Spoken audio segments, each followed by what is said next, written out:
Que la paix soit sur vous, les Gaulois et les Gauloises, courageux résistants et opposants à la dictature sataniste qui bientôt ne sera plus mondiale mais locale, et qui pour finir sera éradiquée de la surface de la Terre.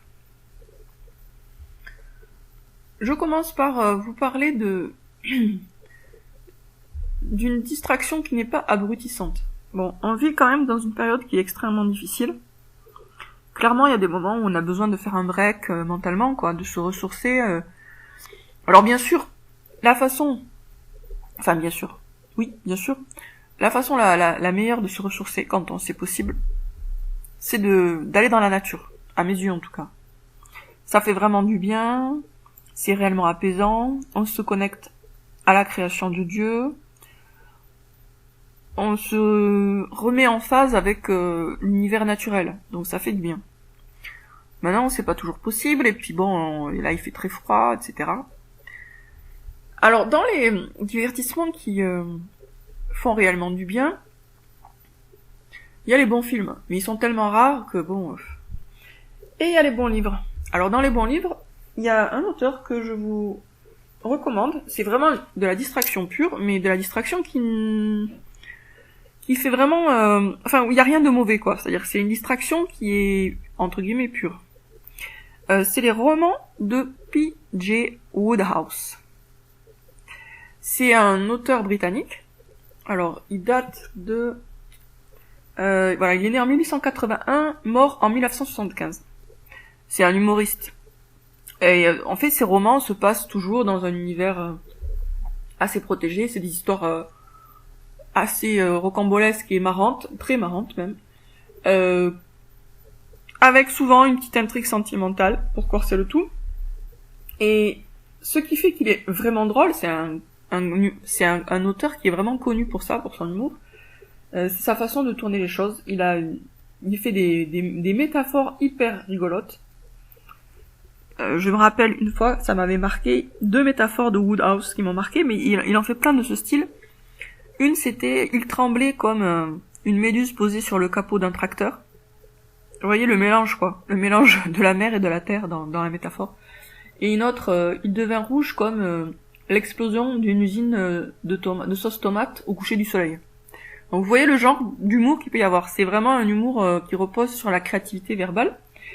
Et quand on analyse, comme moi je m'intéresse beaucoup aux questions de style, le choix des mots, etc. Quand on analyse le choix des mots chez Wodehouse, c'est toujours, il y a un vocabulaire extrêmement riche et positif. En fait, il a un vocabulaire riche au niveau des émotions, et il choisit des mots qui sont en eux-mêmes drôles, quoi, souvent. Si vous voulez vous distraire sans vous abrutir, moi je vous conseille Wodehouse. En particulier, alors il en a fait beaucoup des romans rigolos, hein. Ils sont tous rigolos d'ailleurs, mais il y en a un que là j'ai relu récemment qui est vraiment marrant, qui m'avait déjà beaucoup plu, et je me suis retrouvée à pouffer de rire en le lisant. C'est Tous cambrioleurs. C'est une histoire un peu... super marrante, en fait, une histoire... l'histoire n'a pas d'intérêt si on la résume, c'est vraiment le plaisir de le lire. La façon pleine de fantaisie, et vraiment, c'est vraiment drôle, la façon dont il décrit ses personnages, et puis les situations aussi, qui sont très très rigolotes, quoi. Voilà. Donc ça, c'était juste pour vous parler de Wodehouse, un des rares romanciers que moi je prends plaisir à lire depuis ma conversion à l'islam, parce qu'il n'y a pas beaucoup de romanciers que j'aime encore lire depuis que je me suis convertie à l'islam. Il y en a quand même quelques-uns, hein, comme George Sand, comme Wodehouse. Alors rien à voir, hein, George Sand et Wodehouse. Rien à voir. George Sand, c'est une grande romancière.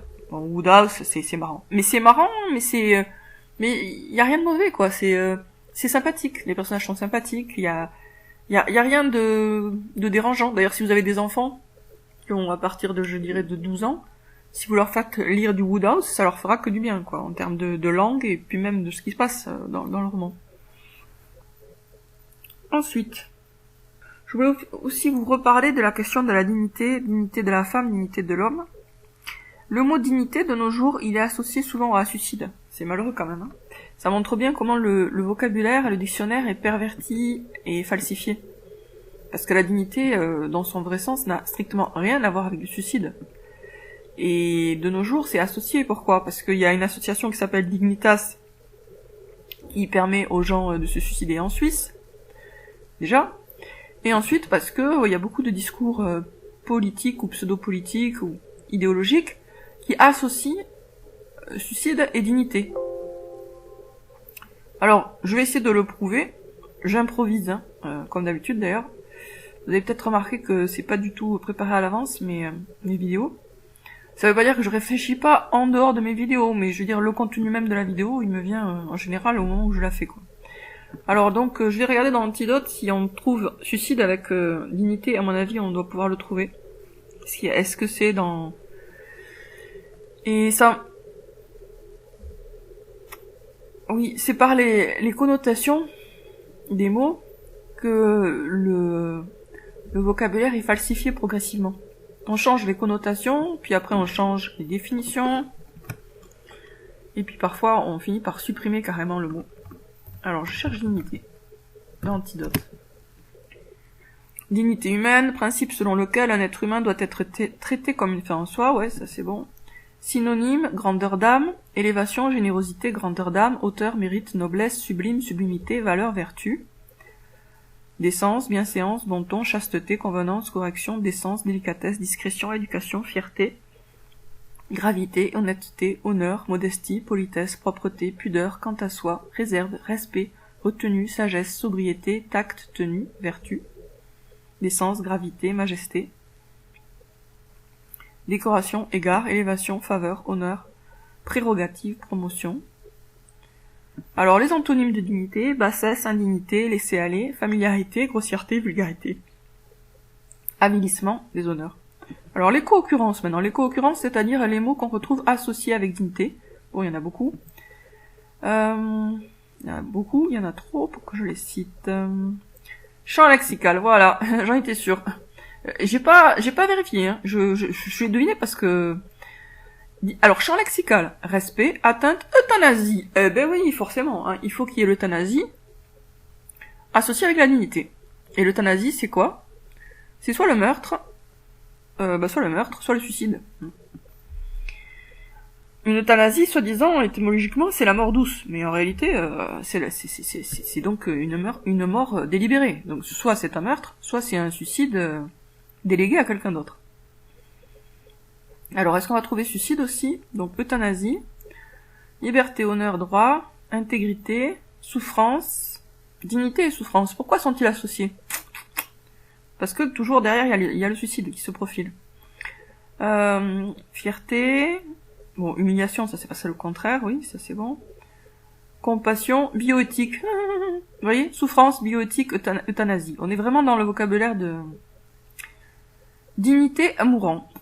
En fait, c'est tout un travail qui a été fait sur le sens de ce mot, parce que la dignité, si on regarde son sens, son vrai sens, quoi, n'a strictement rien à voir avec le suicide, ni avec le meurtre, hein, bien sûr. Mais, de nos jours, voilà, on regarde le nuage de mots qui est associé à dignité, et on se retrouve avec euthanasie. Directement. Le quatrième en plus, hein.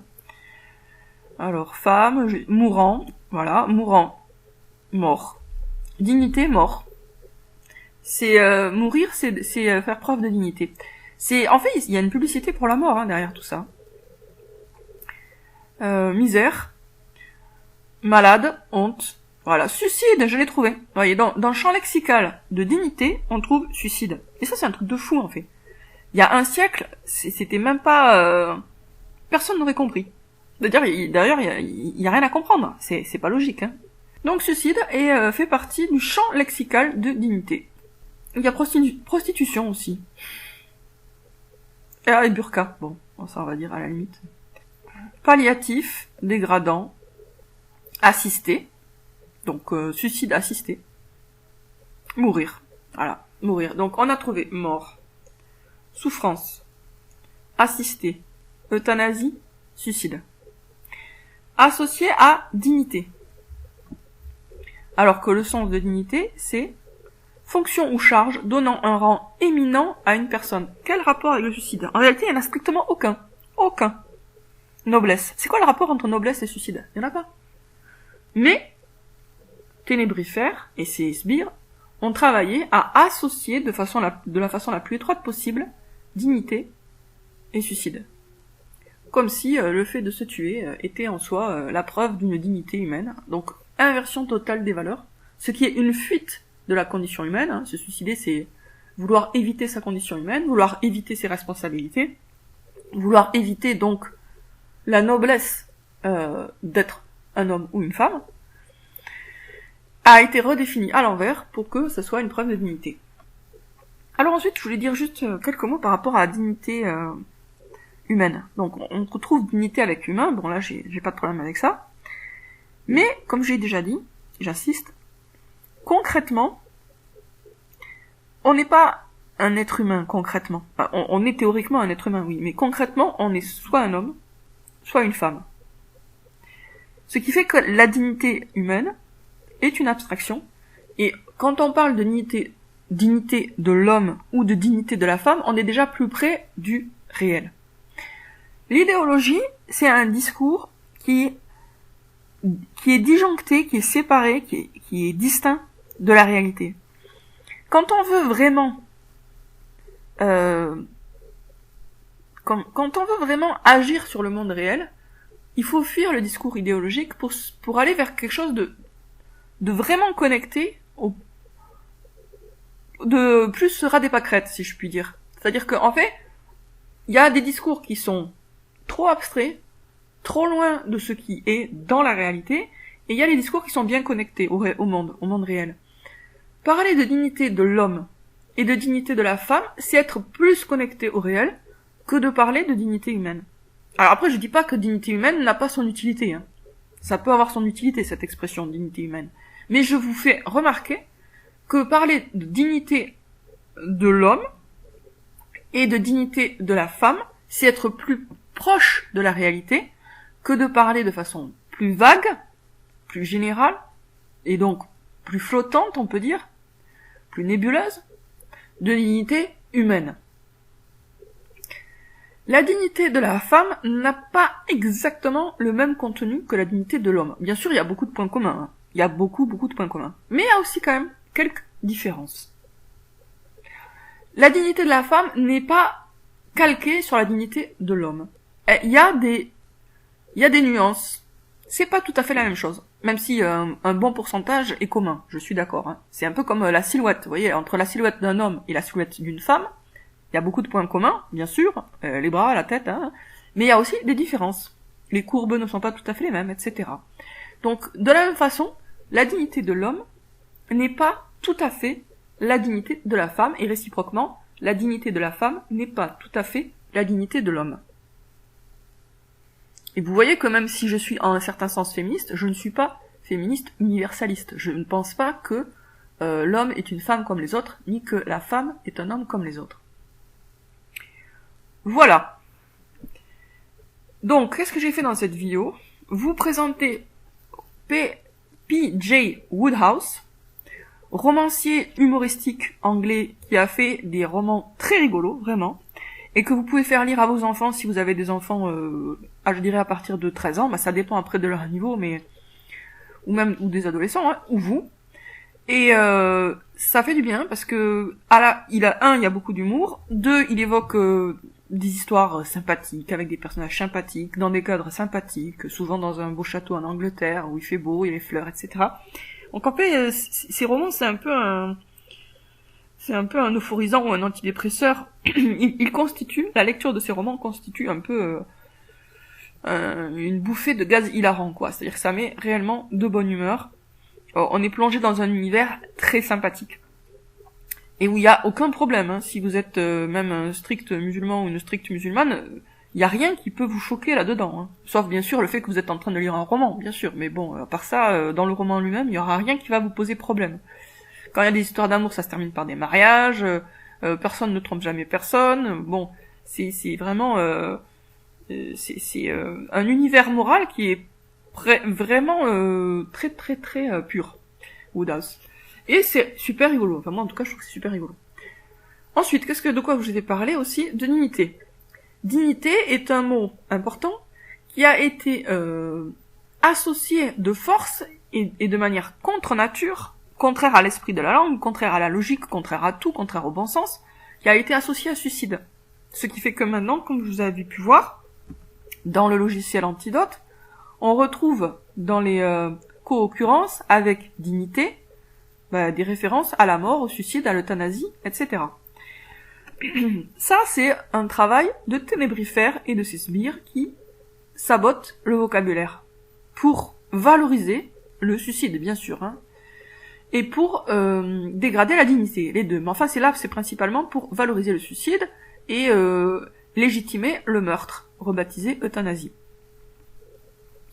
Enfin, de quoi je vous ai parlé aussi, oui, du fait que la dignité humaine, c'est une expression légitime et utile, mais qui est un peu plus déconnectée du réel que dignité de l'homme et dignité de la femme, dans la mesure où, concrètement, il n'y a pas d'être humain, il y a des hommes, des femmes et des enfants.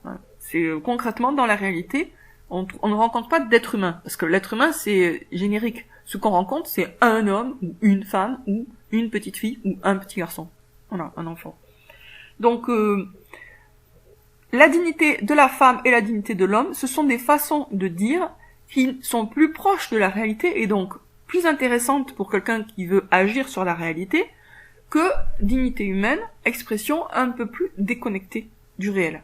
Bon, je dis pas qu'elle est pas légitime. Hein. Les mots abstraits ont leur légitimité et leur utilité, bien sûr. C'est pas une critique de l'expression, simplement j'attire votre attention sur le fait que quand on parle de dignité de l'homme et de dignité de la femme, on est plus près des pâquerettes et on est plus près de la réalité et du réel. Et, dernier point sur lequel j'ai attiré votre attention, même si j'ai pas précisé, la dignité de la femme n'est pas tout à fait la dignité de l'homme. Il y a quelques différences, même si elles sont pas énormes, il y en a. Et c'est bien de le savoir et d'en avoir conscience. Surtout quand on est une femme, en particulier. Ça peut être utile d'avoir conscience que notre dignité de femme n'est pas tout à fait la même que la dignité masculine, la dignité de l'homme. Voilà, sur ce, je vous dis à très bientôt les amis pour une prochaine vidéo.